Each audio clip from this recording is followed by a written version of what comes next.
तो मास्क सबसे बड़ा हथियार है, इसलिए मास्क जरूर लगाइए। बड़ी खबर के साथ शुरुआत। प्रधानमंत्री नरेंद्र मोदी ने आज कांग्रेस पर बड़ा हमला करते हुए कहा कि कांग्रेस आरोपों की राजनीति करती है। न्यूज़ 18 के विक्रांत यादव की खबर है कि बीजेपी के संसदीय दल की बैठक में पीएम ने आरोप लगाया कि कांग्रेस को हाल ही में कई राज्यों में हार के बावजूद अपनी चिंता नहीं है, बल्कि हमारी चिंता है। तो कांग्रेस को अपनी चिंता नहीं है, जिस तरीके से हार पे हार कांग्रेस की हो रही है उस पर मंथन नहीं है, लेकिन चिंता हमारी है। प्रधानमंत्री नरेंद्र मोदी ने यह कहा और साथ ही साथ कहा कि सदन में चर्चा नहीं होने दे रहा है विपक्ष, क्योंकि सरकार ने पहले ही अपना पक्ष स्पष्ट किया कि किसी भी सवालों का जवाब देने से सरकार बच नहीं रही है। बावजूद इसके सिर्फ हो हल्ला, हंगामा हो रहा है और बार बार सदन को स्थगित करना पड़ रहा है। दो सहयोगी इस वक्त हमारे साथ जुड़ चुके हैं। विक्रांत यादव हमारे साथ मौजूद हैं, माफ कीजिए अमित पांडे हमारे साथ मौजूद है और साथ ही साथ अमिताभ सिन्हा हमारे साथ न्यूज रूम से मौजूद हैं। जल्दी से पहले अमित का रुख कर लेते हैं। अमित, देखिए आज बीजेपी संसदीय दल की बैठक हुई, क्या महत्वपूर्ण बातें प्रधानमंत्री नरेंद्र मोदी ने इस बैठक में कही? देखिए, पीएम का साफ तौर पर सांसदों को संदेश था कि जो भी आरोप विपक्ष की ओर से लगाए जा रहे हैं और उनसे ध्यान विचलित न किया जाए और सारे मुद्दों का मजबूती से संसद में जवाब दिया जाए। और कांग्रेस के ऊपर खास तौर पर पीएम ने संसदीय दल की बैठक में निशाना साधा और यही कहा कि कम से कम अपनी ओर कांग्रेस ध्यान दे, उस पर ध्यान न देने के बजाय जो संसदीय प्रक्रिया है, संसदीय मर्यादा है, उसमें व्यवधान पैदा करने की कोशिश कर रही है। और ये भी अपने सांसदों को संदेश देने की कोशिश की कि अब संसद सत्र चल रहा है, तैयारी करके आए, जवाब ठीक तरीके से दे, विपक्ष जितना भी व्यवधान पैदा करने की कोशिश करे उनसे विचलित ना हो, अपने काम पर ध्यान दे, बिल पास कराएं और जो इशू है उसको मजबूत तरीके से दोनों सदनों में रखें। अमिताभ जी, जो परंपरा रही, क्योंकि देखिए मंत्रिमंडल विस्तार के बाद पहला सत्र एक तरीके से देखें तो ये शुरुआत उसकी हुई जिसमें पहला ही प्रोग्राम मंत्रियों का इंट्रोडक्शन था, जो हमने कल देखा होने नहीं दिया गया। वो परंपरा रही है कि प्रधानमंत्री जब बोलते हैं तो उनको वहां नहीं रोका जाता उस वक्त खास तौर पर, लेकिन विपक्ष ने वो परंपरा भी निभाने नहीं दी। विपक्ष के सामने क्या ऐसी दिक्कत है सर कि मुद्दों पर बात करने के लिए जब सरकार तैयार है तो हो हल्ला क्यों कर रहे हैं, बात क्यों नहीं कर रहे, चर्चा क्यों नहीं कर रहे? विपक्ष परसेप्शन की लड़ाई लड़ने की कोशिश कर रहा है और जनता में ये दिखाने की कोशिश कर रहा है कि सरकार बात नहीं कर रही, सरकार उनकी बातों को तुरंत संसद में नहीं उठा रही। जबकि प्रधानमंत्री ने सीधा सीधा कहा था कि किसी भी नियम के तहत वो चाहें तो सरकार बहस को तैयार है, उनके हर सवाल का जवाब दिया जाएगा। अब रही बात विपक्ष की, कल पहला दिन था, प्रधानमंत्री को उन्होंने अपने मंत्रियों का परिचय करवाने नहीं दिया गया। ये सिर्फ ये परंपरा नहीं तोड़ी गई है। परंपरा, प्रधानमंत्री जब बोलते हैं, नेता सदन होता है प्रधानमंत्री, अगर वो बोलता है तो उसे उसके भाषण के बीच व्यवधान न डालने की भी परंपरा रही है लगातार। अगर बीच में व्यवधान आए भी हैं तो आपस में बातचीत करके उसे सुलझाया गया है। लेकिन विपक्ष ने तमाम अपील के बाद भी, स्पीकर की अपील, संसदीय कार्य मंत्री की अपील के बाद भी दोनों सदनों में उनको बोलने नहीं दिया गया। लेकिन जहां तक सरकार की बात है, दो बातें मैं सामने रखना चाहूँगा। पहला, प्रधानमंत्री भी विपक्ष के इस रवैये से काफ़ी नाखुश नजर आए। उन्होंने कहा कि वे लोग डिस्टर्ब करने की कोशिश कर रहे हैं, वे लोग डिसरप्ट करने की कोशिश कर रहे हैं, जो नहीं चाहते, ओबीसी हैं, दलित हैं, आदिवासी हैं, वो जो प्रधानमंत्री जिनको लेकर अपने मंत्रिमंडल में आए, जिन वंचित लोगों को अब तक मौका नहीं मिलता था उनको मौका दे रहे हैं, उनकी बातें सुनना नहीं चाहता, उनका परिचय विपक्ष जानना नहीं चाहता। तो प्रधानमंत्री ने भी अपने सांसदों के लिए और सत्ता पक्ष के लिए एक टोन सेट कर दिया है कि आपको बैकफुट पर रहने की जरूरत नहीं है। यही बात उन्होंने राज्यसभा में भी कही थी और यही बात अमित शाह ने जब शाम को ब्लॉग लिखा उसमें भी उन्होंने यही बात कही है कि वो विकास की राह पर सरकार चलती रहेगी, चाहे विपक्ष लाख रोड़े अटकाए, चाहे फोन टैपिंग के आरोप लगाए, चाहे किसी भी तरह के लगाए। तो मुझे लगता है कि सरकार, और आज भी प्रधानमंत्री ने संसदीय दल की बैठक में जितने भी सांसद थे, लोकसभा राज्यसभा के, बीजेपी के, सबको यही संदेश दिया है कि कांग्रेस अपने हार की चिंता नहीं करती है, उसे ज्यादा चिंता बीजेपी के हार की है, इसी कारण से वो ज्यादा हंगामे कर रही है। तो मुझे लगता है कि सीधा सा एक लाइन, एक दिशा दे दी है प्रधानमंत्री ने अपने सांसदों को भी कि सदन के अंदर कोई बैकफुट पर न रहे। ठीक, आप रहिए जरा सा। देखिए आज जो बीजेपी संसदीय दल की बैठक हुई उसमें प्रधानमंत्री नरेंद्र मोदी ने और क्या क्या कहा, इसकी जानकारी केंद्रीय मंत्री प्रहलाद जोशी ने दी, सुनिए। और प्रधानमंत्री जी विपक्ष के जो धारणा है, विपक्ष के जो रूप है, स्टैंड है, उसके बारे में बहुत चिंता व्यक्त की। तो जो लोगों का मुद्दा है वो मुद्दा उठाने के बजाय Congress party specially it is thinking that power and the prime minister is there right, इस भाव से काम कर रहा है। और सदन में चर्चा का भी, जिसमें सरकार और प्रधानमंत्री जी चाहते हैं कि चर्चा समृद्ध हो, चर्चा सार्थक हो, इसलिए चर्चा में भाग लेना चाहिए। इतने बहुत बड़ा महामारी हमने लगभग 2 साल से हम इससे झेल रहे हैं, लेकिन बहुत गैर जिम्मेदार, most irresponsible behaviour specially Congress party कर रही है। यानी विक्रांत, देखिए, इस पर चर्चा की गई कि आगे की रणनीति, अमित, इस पर चर्चा हुई कि आगे की रणनीति क्या होनी चाहिए, लेकिन जरा ये बताइए कि ये बात भी स्पष्ट है कि विपक्ष क्या सोच रहा है, जो कल भी तेवर दिख गए और आज भी वो तेवर दिख रहे हैं। ऐसे में सरकार की रणनीति क्या होगी कि विपक्ष से बातचीत के लिए किसी तरह उन्हें राजी किया जा सके, उनसे बातचीत हो पाए, ताकि जो सत्र है, क्योंकि वैसे भी देखिए 19 दिन का ही कामकाज है इसमें, वो सत्र सही ढंग से चल पाए। देखिए, सबसे पहले देखना है विपक्ष किन मुद्दों को उठा रहा है। ये बढ़ती कीमतों को लेकर, इसके अलावा कश्मीर जो ड्रोन अटैक है उसको लेकर, इसके अलावा अन्य मुद्दों को लेकर विपक्ष संसद में हंगामा करने की कोशिश कर रहा है। और इसको लेकर कल से अगर हम देखें, चाहे अमित शाह का ब्लॉग हो या फिर पीएम का बयान हो राज्यसभा में, या फिर आज पीएम का जो संसदीय दल की बैठक में सांसदों को सूचित करना हो, तो ये संदेश साफ है कि चाहे विपक्ष जो भी कहे, आपको मजबूती से आगे बढ़ना है, अपने मुद्दे को आगे रखना है। तो इससे हम ये साफ तौर पर उम्मीद कर सकते हैं कि आने वाले दिनों में जब संसद सत्र चलेगा तो सरकार की ओर से जो भी इशू आएगा, जो भी मंत्री बयान देगा, वो पूरी तैयारी के साथ देगा। विपक्ष व्यवधान डालने की कोशिश करेंगे, लेकिन सरकार को जो बिल है, जो तमाम जो प्रक्रिया है, वो तय समय के मुताबिक, तय सूची के मुताबिक ही चलेंगे। और यही कोशिश रहेगी कि जो एक शेड्यूल होता है पार्लियामेंट प्रोसीडिंग्स का, चाहे राज्यसभा हो या फिर लोकसभा हो, उसका पूरी तरीके से पालन हो, उसमें व्यवधान रहो। पिछले कुछ जो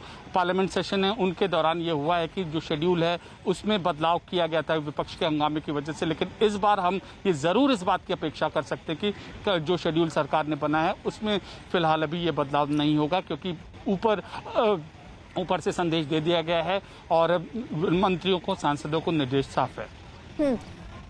अमिताभ जी, क्या लग रहा है, क्योंकि 2 दिन तो देखिए भेड़ चढ़ गए, जिस तरीके से हंगामा हुआ, बार बार कार्यवाही को ठप करना पड़ा, स्थगित करना पड़ा, फिलहाल संकेत क्या है, क्योंकि 19 दिन का ही कामकाज है, क्या ये मॉनसून सत्र हो पाएगा जिस तरीके के तेवर हैं विपक्ष के, उसको देखते हुए?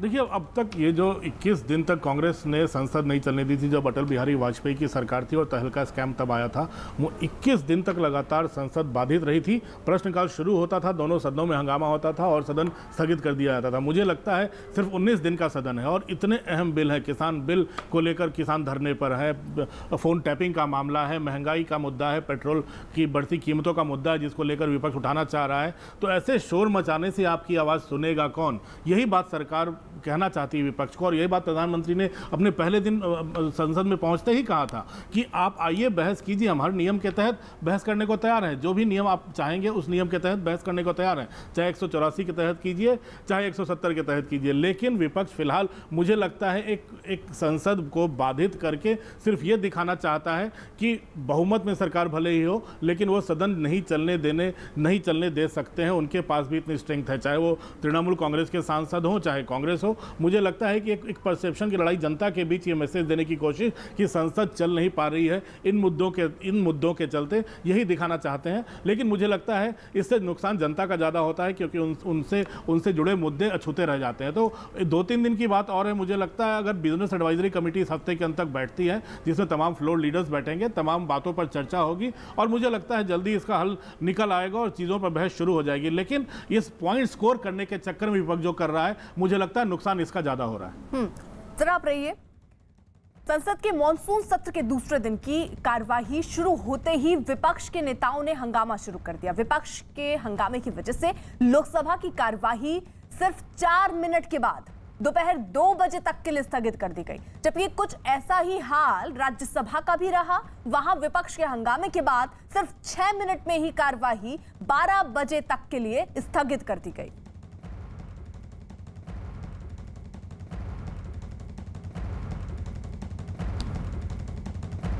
जहां एक तरफ लोकसभा में जैसे ही कार्रवाई शुरू हुई सिर्फ 4 मिनट की ही कार्रवाई चल पाई। जोरदार हंगामा विपक्ष की तरफ से हुआ, जिसके बाद लोकसभा को भी स्थगित करना पड़ा। राज्यसभा में भी कुछ ऐसी ही स्थिति रही। वहां पर भी बार बार स्पीकर की तरफ से कहा गया कि शांति बनाए रखिए, सवाल रखिए, उन सवालों का जवाब लिया जाएगा। लेकिन जब माहौल नहीं संभल रहा था तो फिलहाल राज्यसभा को भी स्थगित करना पड़ा है। और कुछ देर पहले सभी पक्ष के माननीय नेतागण माननीय चेयरमैन से मिले थे और उन्होंने आम सहमति से यह तय किया कि कोविड पर हम बहस करेंगे, कोविड पर बातचीत करेंगे। कोविड पर 1 बजे से बहस शुरू होगी। माननीय चेयरमैन ने अपनी सहमति दे दी है माननीय नेतागण के प्रस्ताव को, इसलिए हम पुनः 1 बजे मिल रहे हैं और 1 बजे से कोविड पर सीधे बहस होगी। 1 बजे तक के लिए सदन स्थगित, 1 बजे तक के लिए सदन स्थगित। सप्लीमेंट्री बिजनेस भी आपको आ रहा है। धन्यवाद। तो देखिए, राज्यसभा की कार्रवाई जो है वो शुरू हुई और उसके बाद 12 बजे जो कि स्थगित करके कही गई थी कि 12 बजे एक बार फिर से कार्रवाई शुरू की जाएगी, उसको फिर 1 बजे तक के लिए स्थगित करना पड़ा है। अमित। जी बिल्कुल, और विपक्ष लगातार यही मांग कर रहा है कि चाहे बढ़ती कीमत है या फिर अन्य मुद्दे हैं उनको लेकर चर्चा हो और इसी मुद्दे को लेकर वो संसद में लगातार ये हंगामा कर रहे हैं। और अब कार्रवाई जो 1 बजे तक स्थगित हुई है, लेकिन इसके बाद भी अभी फिलहाल कोई विपक्ष के जो रुख में है वो नरमी की उम्मीद नहीं की जा सकती। हालांकि सरकार की ओर से जो बैक चैनल नेगोशिएशन है, वार्ता का दौर है, वो भी प्रक्रिया जल्दी ही शुरू की जाएगी। तो आज का दिन हम ये उम्मीद कर सकते हैं कि अभी भी हंगामेदार होगा, लेकिन ये भी हम उम्मीद कर सकते हैं कि जो बैक चैनल नेगोशिएशन है सरकार की ओर से वो शुरू की जाएगी और 1-2 दिन में हम अलग बयान, अलग रुख विपक्ष की ओर से दोनों सदनों में हम संसद में चर्चा के दौरान हम ये देख सकते हैं। ठीक है अमिताभ जी, देखिए आप जैसा अभी हम जिक्र कर रहे थे कि पॉइंट स्कोर करने की कोशिश यहाँ विपक्ष की तरफ से है, लेकिन जब ऐसे में सरकार ये कह रही है कि आप कोई भी सवाल पूछिए, धारदार पूछिए, तेज तर्रार सवाल पूछिए, सारे सवालों का जवाब देने के लिए सरकार तैयार है। ये हर फोरम पर, जब सदन में जा रहे थे प्रधानमंत्री नरेंद्र मोदी, उन्होंने तब भी कहा, प्रहलाद जोशी ने आज ये बात फिर दोहराई। लेकिन बावजूद इसके जो मैसेज देने की कोशिश विपक्ष की है वो तो जनता तक गलत ही जा रही होगी कि आप हंगामा कर रहे हैं और जनता के ही मुद्दे वहां सदन में नहीं उठ पा रहे हैं। यही समस्या, राजनीतिक लड़ाई जो संसद के बाहर लड़ी जा रही है, तमाम राज्यों में लड़ी जा रही है, उसका असर हमें संसद में देखने को मिल रहा है। ये बड़ा लोकतंत्र के लिए बड़ा दुखदाई पल होता है, क्योंकि अगर तृणमूल बीजेपी की जंग थी बंगाल में और तृणमूल जीती, भले ही बड़ी ज़बरदस्त लड़ाई रही, वहाँ पे जंग ज़बरदस्त रही, लेकिन तृणमूल अब उस जीत को भुनाने के लिए भी अपने पॉइंट स्कोर करना चाहेगी कि उन्होंने हराया है बीजेपी को, यहाँ ताकत है उनकी। कई राज्यों में जहाँ कांग्रेस की सत्ता है, छत्तीसगढ़ में कांग्रेस की सत्ता है, राजस्थान में कांग्रेस की सत्ता है, वहाँ की बातें अगर उठाना चाहेगी तो पहले राज्य से जुड़े हुए मुद्दे जो होते थे वो 0 आवर में उठाए जाते थे और सारे सांसदों को मौका मिलता था कि अपने इलाके से जुड़े महत्वपूर्ण विषय उठा सकते हैं, आप प्रश्नकाल में आप सवाल पूछ सकते हैं। लेकिन इस तरह से हर इशू को लेकर, राष्ट्रीय मुद्दों को लेकर हंगामा होता है, लेकिन पिछले 2 दशकों से हम देख रहे हैं हंगामा होता है, लेकिन उस हंगामे के पीछे कोई ना कोई बड़ा कारण होता था।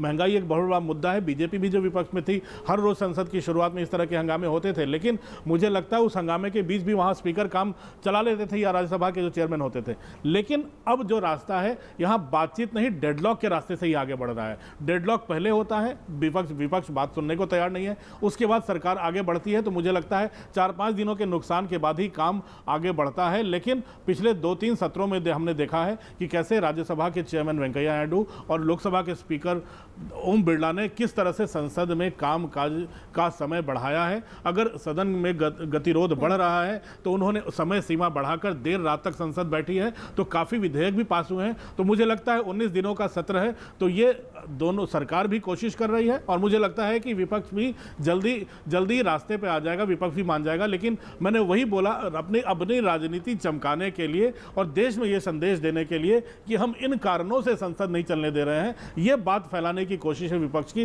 और मुझे लगता है यही कारण है कि डेडलॉक से बात शुरू हो रही है। बिल्कुल, बहुत बहुत शुक्रिया आपका भी। अमित भी हमारे साथ जुड़े हुए थे। अमित, आपका भी बहुत बहुत शुक्रिया। एक और बड़ी खबर आ रही है, जल्दी से उसका रुख कर लेते हैं। बड़ी खबर ये सुप्रीम कोर्ट से जुड़ी। केरल में बकरीद के मौके पर कोरोना प्रतिबंधों में ढील देने के मुद्दे पर सुप्रीम कोर्ट ने राज्य सरकार को कड़ी फटकार लगाई।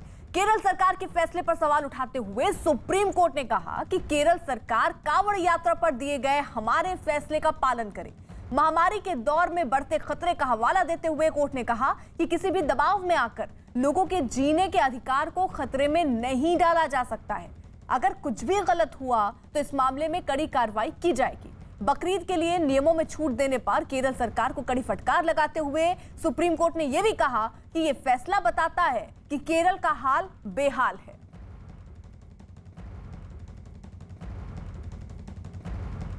विक्रांत हमारे साथ, हमारे सहयोगी इस वक्त जुड़ चुके हैं। विक्रांत, कोर्ट ने क्या कहा? क्या किसी तरीके की रोक की बात भी कोर्ट की तरफ से कही गई? देखिए, दो तीन चीजें कोर्ट ने अपने फैसले में एकदम साफ कर दी है। एक तो कोर्ट ने इस मामले में काफी आपत्ति जताई कि जिस तरीके से केरल सरकार ने फैसला लिया है वो पूरी तरीके से कोर्ट ने कहा टोटली अनकॉल्ड फॉर, यानी कि ऐसा नहीं लिया जाना चाहिए था। कोर्ट ने साफ कहा। दूसरा, 19 तारीख को उन इलाकों में केरल सरकार ने पूरी तरीके से रिलैक्सेशन दे दी थी जिन इलाकों में केरल में 15% से ज्यादा कोविड केसेस थे, पॉजिटिविटी दर थी, यानी कि उन इलाकों को भी पूरी तरीके से बाजार खोल दिए थे जहां पर कोविड का पॉजिटिविटी दर 15% से ज्यादा थी। इस बात पर कोर्ट ने काफी ऐतराज जताया, काफी चिंता जताई और कोर्ट ने साफ ये कहा कि हालांकि ये फैसला एक बीते हुए कल का है, यानी 19 तारीख को ये हो गया है, तो इसको अब खारिज तो नहीं किया जा सकता। लेकिन कोर्ट ने कहा कि अगर कोई भी व्यक्ति इस मामले में कोर्ट में नोटिस में कोई बात लाता है तो उस पर सुनवाई की जाएगी। अगर इस मामले में कोविड फैलता है, संख्या ज्यादा होती है, तो कोई भी व्यक्ति आकर के कोर्ट को बता सकता है। तो राज्य सरकार के लिए ये बड़ी चिंता की बात। और कोर्ट ने इस बात पर भी कड़ा ऐतराज जताया क्योंकि केरल सरकार ने ये कहा था कि उनके ऊपर व्यापारियों का दबाव था। व्यापारियों ने बकरीद के लिए काफी खरीदारी कर ली थी, वो आर्थिक संकट से गुजर रहे थे और उनको नुकसान ना हो इसलिए उन्होंने ये धमकी भी दी थी कि वो बाजार को जबरन खोल लेंगे। तो कोर्ट ने कहा कि आदमी, इंसान की जान के ऊपर अगर सरकार इस तरीके से दबाव में झुकने लगे तो ये ठीक नहीं है। तो काफी गंभीर टिप्पणियां सुप्रीम कोर्ट ने की और केरल सरकार के लिए आने वाले समय में मुश्किल हो सकती है क्योंकि अगर इस फैसले के कारण, अगर इस रिलैक्सेशन जो छूट दी गई है इनके कारण कोविड के केसेस में बढ़ोतरी होती है तो कोई भी व्यक्ति सुप्रीम कोर्ट के नोटिस में ये बात ला सकता है और याचिकाकर्ता के पास ये छूट होगी कि अगर इस फैसले से किसी तरीके का नुकसान होता है तो वो कोर्ट के संज्ञान में ये बात लेकर आए। ठीक, आप रहिए जरा साथ। देखिए, इस मुद्दे पर कांग्रेस नेता दीपेंद्र सिंह हुड्डा ने क्या कहा, जरा जल्दी से आपको वो भी सुनवा दें। आपने देखा होगा सुप्रीम कोर्ट में एक सुनवाई चल रही थी, कांवड़ यात्रा पे रोक लगी। सुप्रीम कोर्ट ने एडवाइस किया था, बकरीद में 3 दिन की छूट दे दी केरल सरकार ने, उस पर सुप्रीम कोर्ट ने बहुत तल्ख टिप्पणी की है। देखिए, मैं इसमें मानता हूँ कि कोई भी सरकार हो कहीं भी पूरे देश के अंदर बड़े समझदारी के साथ, क्योंकि बड़े मुश्किल समय से को सेकेंड वेव में पूरा देश निकला है, ये मानवता के ऊपर ऐसी एक क्राइसिस आई कि इस का हम सभी एकजुटता से सब एक दूसरे का हाथ पकड़ के सामना कर सकते हैं। कोविड नहीं देखता, कोरोना नहीं देखता, किसी धर्म, जाति, किसी भाषा से आप आते हैं। ऐसे में हम सबको एक दूसरे का हाथ पकड़ के ही, सहयोग करते हुए ही सभी को मिलजुल के इसका सामना करना चाहिए। विक्रांत, यहाँ 3 दिन की छूट केरल सरकार की तरफ से दी गई थी, 18, 19 और 20। क्या कोर्ट ने 20 तारीख को कुछ रोक लगाने की बात कही? क्योंकि देखिए 2 दिन तो बीत गए, उस पर तो कोई फैसला अब नहीं लिया जा सकता, जिस पर आप चर्चा कर रहे थे कि अगर कोई केस बढ़ता है उस पर कोर्ट को अगर बताया जाता है तो कोर्ट उस पर कुछ कार्रवाई करेगी। लेकिन क्या कल के लिए कोई निर्देश दिया गया सरकार, कोर्ट की तरफ से सरकार को? देखिए, ये छूट 3 दिन की थी जो आज खत्म हो गई है। आज तक के लिए छूट रही थी, लेकिन जो सबसे बड़ी कोर्ट ने चिंता जताई वो 19 तारीख को जो उन इलाकों में जो डी कैटेगरी के इलाके थे जहां पर 15% से ज्यादा कोरोना के पॉजिटिविटी दर है, वहां पर पूरी तरीके से छूट दे दी गई थी।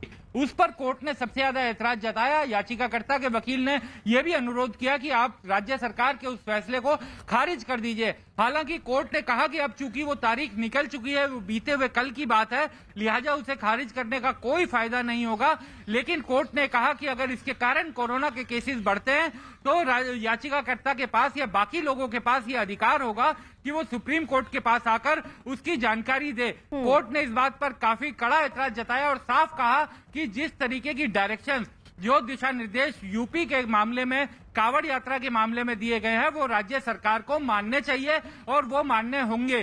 तो कोर्ट का निर्देश, हालांकि चूंकि कोर्ट के संज्ञान में ये बात जब कुछ देर से भी आई, क्योंकि कांवड़ यात्रा के मामले में कोर्ट ने सुओ मोटो लिया था, लेकिन इस मामले में कोर्ट के संज्ञान में ये वकील विकास सिंह लेकर के आए थे। उन्होंने कहा था कि केरल सरकार ने इस तरीके की छूट दी। कल ही कोर्ट के संज्ञान में ये आया था और कल ही कोर्ट ने केरल सरकार से जवाब मांगा था।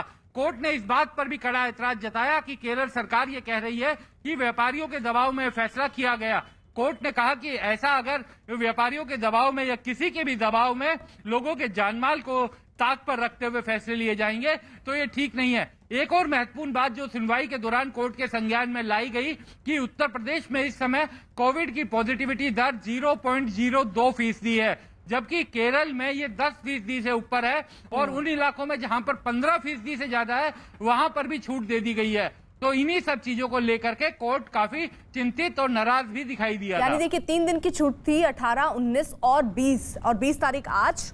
और इसी के साथ साथ कोर्ट ने ये कहा कि अगर केसेस बढ़ते हैं तो उस पर कोर्ट की जरूर नजर रहेगी, ख्याल सारे रखने होंगे, नियम का पालन करवाना होगा, क्योंकि कुछ देर के बाद ही सुप्रीम कोर्ट में ये पूरा मुद्दा पहुंच पाया था, जिस पर आज बात हुई। तो कोर्ट ने ये कहा। इस मुद्दे पर बीजेपी सांसद महंत बालक नाथ ने क्या कहा, जरा वो भी सुनिए।